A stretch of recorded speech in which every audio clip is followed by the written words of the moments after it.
പയറൊക്കെ നല്ല അടിപൊളിയാണ് കേട്ടോ.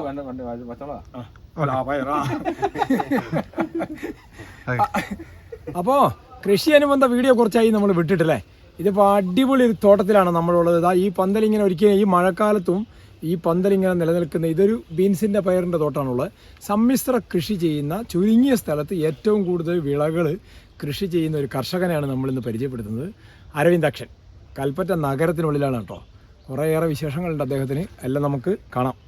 ഇപ്പോൾ കൽപ്പറ്റ നഗരസഭാ പരിധിയിൽ രണ്ടിടത്തായി ഭൂമി പാട്ടത്തിനടുത്താണ് ഇദ്ദേഹം ഈ വ്യത്യസ്തമായ രീതിയിൽ കൃഷി ഇറക്കിയിട്ടുള്ളത്. പ്രത്യേകിച്ച് വന്യമൃഗശല്യം ഉള്ളൊരു സ്ഥലം കൂടിയാണ് ഇതിവിടെ. അദ്ദേഹം സ്വന്തമായിട്ടൊരു ഫെൻസിങ് ടെക്നോളജി ഇംപ്ലിമെൻ്റ് ചെയ്തിട്ടുണ്ട് ഇവിടെ. അപ്പോൾ പന്തലൊരുക്കി ആ പന്തലിൽ പാവലും പടവലും അതിങ്ങനെ കാഴ്ച കിടക്കുകയാണ്. അതിന് താഴെയാണ് ഇഞ്ചി കൃഷി. ഇഞ്ചി കൃഷിക്ക് ഒരു ബൗണ്ടറി അതിർത്തിയായിട്ട് വാഴക്കൃഷിയുണ്ട്. ഇഞ്ചിൻ്റെ ഉള്ളിൽ ഇടവിളയായിട്ട് ചേമ്പ്, ചേന, പച്ചമുളക് കൃഷി ചെയ്തിട്ടുണ്ട്. അതാണ് ഒരു ഭാഗത്തെ കൃഷി. മറ്റൊരു ഭാഗത്തേക്ക് ചെന്നാൽ ചെണ്ടുമല്ലി ഉൾപ്പെടെയുള്ള കൃഷി. അത് വയലിൽ പയർ, വെണ്ടയ്ക്ക എല്ലാ ഐറ്റംസും ഉണ്ട്. ആ കൂടെ അദ്ദേഹം ചെണ്ടുമല്ലിയും കൃഷി ചെയ്തിരിക്കുകയാണ്. അപ്പോൾ വ്യത്യസ്തമാണ് അദ്ദേഹത്തിൻ്റെ മാതൃക. ഇദ്ദേഹം ഒരു വിമുക്ത ഭടനാണ്. പുൽപ്പള്ളി സ്വദേശിയായിരുന്നു. ഇപ്പോൾ കൽപ്പറ്റയിൽ വന്ന് സ്ഥിരതാമസമാക്കി അവിടെ കൃഷി ഇറക്കിയാണ്. കൃഷി വകുപ്പിൻ്റെ ഓണത്തിനൊരുക്കാം വിളവിൻ്റെ വിസ്മയം എന്ന് പറഞ്ഞൊരു പദ്ധതിയിൽ അദ്ദേഹത്തിന് കുറച്ച് സപ്പോർട്ടൊക്കെ കൊടുത്തു. അപ്പോൾ നമ്മളെ കൽപ്പറ്റ ADA ഷെഫീഖ് സാറും കൽപ്പറ്റ കൃഷി ഓഫീസർ ശാലിനി മേഡം ഒക്കെ ആയിട്ടാണ് നമ്മൾ ഇദ്ദേഹത്തിൻ്റെ കൃഷിയിടത്തിലേക്ക് ചെന്നത്. അപ്പോൾ ഓണത്തിനൊരു വിളവെടുപ്പും തുടങ്ങിയിട്ടുണ്ട്. ഇദ്ദേഹത്തിൻ്റെ ഉൽപ്പന്നങ്ങളെല്ലാം കൃഷി വകുപ്പ് ഓണച്ചന്തയിലേക്ക് എത്തിക്കുകയാണ്. അപ്പോൾ അത് കാണാനാണ് നമ്മൾ പോയത്. ഇത് വല്ലാത്തൊരു വിസ്മയം തന്നെ കേട്ടോ. പദ്ധതിയുടെ പേര് പോലെ തന്നെയാണ്, വിളവിൻ്റെ വിസ്മയമാണ്. ഇപ്പോൾ വിളവെടുപ്പിൻ്റെ വിസ്മയമായി മാറിയിട്ടുണ്ട്. നമ്മൾ ചെന്നപ്പോൾ നല്ല ഫ്രഷ് പച്ചക്കറികൾ അങ്ങനെ വിളവെടുത്തുകൊണ്ടിരിക്കുകയാണ്. എല്ലാ ഐറ്റംസും 10, 20, 25 കിലോ വീതം വിളവെടുത്ത് കഴിഞ്ഞു തുടക്കത്തിൽ തന്നെ. എന്തായാലും ഓണവിപണിയിലേക്ക് ഇദ്ദേഹത്തിൻ്റെ വിഷരഹിത പച്ചക്കറി എത്തും. മറുനാടൻ സാധനം മാത്രമല്ല, നമ്മുടെ നാടൻ ഉൽപ്പന്നങ്ങളും ഇതാ എത്താൻ പോവുകയാണ്. അപ്പോൾ ബാക്കി കാര്യങ്ങളൊക്കെ നമ്മുടെ അരവിന്ദാക്ഷൻ ചേട്ടനും അതുപോലെ തന്നെ നമ്മുടെ ഷെഫീഖ് സാറൊക്കെ പറയും. നമ്മളിനി അധികം കഥ പറയുന്നത് ശരിയല്ലല്ലോ, അവരവരുടെ കഥ പറയട്ടെ. ഐഡിയ തോന്നാൻ കാരണം എന്ന് വെച്ചാൽ ഞാൻ ഓണം വിപണി പ്രതീക്ഷയാണ് ചെയ്തത് വെച്ച് നോക്കുമ്പോൾ നമുക്ക് ഓണച്ചന്തയും കൊടുക്കണം എന്നുള്ള ആഗ്രഹത്തിലാണ്. പിന്നെ ഞാൻ പറിക്കാൻ തുടങ്ങിയിട്ട് ഇപ്പോൾ ഒരു 15-20 ദിവസമായി. ഇപ്പോൾ നമുക്ക് ഓണ വിപണിയും കിട്ടും, ഓണത്തിന് അപ്പുറത്തേക്കും നമുക്ക് നീങ്ങി കൃഷി കൊടുക്കാൻ പറ്റും. വിളവല്ല ആ രീതിക്കാണ് ഉള്ളത്. നിലവിലുള്ള സിറ്റുവേഷൻ വെച്ച് നമുക്ക് ഓണച്ചന്തയിൽ എന്തായാലും കൊടുക്കാൻ പറ്റും. ഈ പരിമിതമായ സ്ഥലത്ത് എന്തൊക്കെ കൃഷിയാണ് ഇപ്പോൾ ചെയ്തേക്കുന്നത്? എന്തൊക്കെയാണ് നിലവിൽ ഇതിനകത്ത് നമ്മൾ ഇഞ്ചിയാണ് മെയിൻ നട്ടിരിക്കുന്നതെങ്കിൽ പോലും ഒരു 5 ബെഡിനപ്പുറത്തേക്ക് നമ്മൾ ഒരു ലൈനായിട്ട് നമ്മൾ റോബസ്റ്റ വാഴ ഇട്ടു. അതിൻ്റെ നടുവിൽ നമ്മൾ 2 വാഴയുടെ നടുവ് കൂടെ നമ്മൾ പാവലും പടവലും നട്ടിട്ട് പന്തൽ കയറ്റി വിടുകയും ചെയ്തത്. കാരണം കുരങ്ങ് ശല്യം ഉള്ളത് കൊണ്ടാണ് ഞാൻ പന്തലിട്ടത്.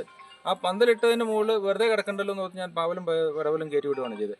കൂടുതൽ തക്കാളി ഉണ്ട്, പിന്നെ പച്ചമുളകുണ്ട്. പച്ചമുളകുണ്ട്. അങ്ങനെ സമ്മിശ്ര കൃഷിയായിട്ടാണ് ഞാൻ ചെയ്തിരിക്കുന്നത്. ഇത് നമ്മുടെ മണിത്തക്കാളിയാണ്, നാട്ടുതക്കാളി. ആ കാട്ടുതക്കാളി എന്ന് പറയുന്നില്ലേ, ഇത് ഒരു ഭയങ്കര ഒരു രസമുള്ള സാധനമാണ് നമുക്ക് കഴിക്കാനാണ്. അപ്പോൾ അതുകൊണ്ട് അതും വിട്ടു. നമ്മൾ ഒന്നും തന്നെ കളഞ്ഞിട്ടില്ല. ഒരു തുളസി പോലും ഞാൻ ഇതിനകത്ത് വെച്ചത് അതുകൊണ്ടാണ്.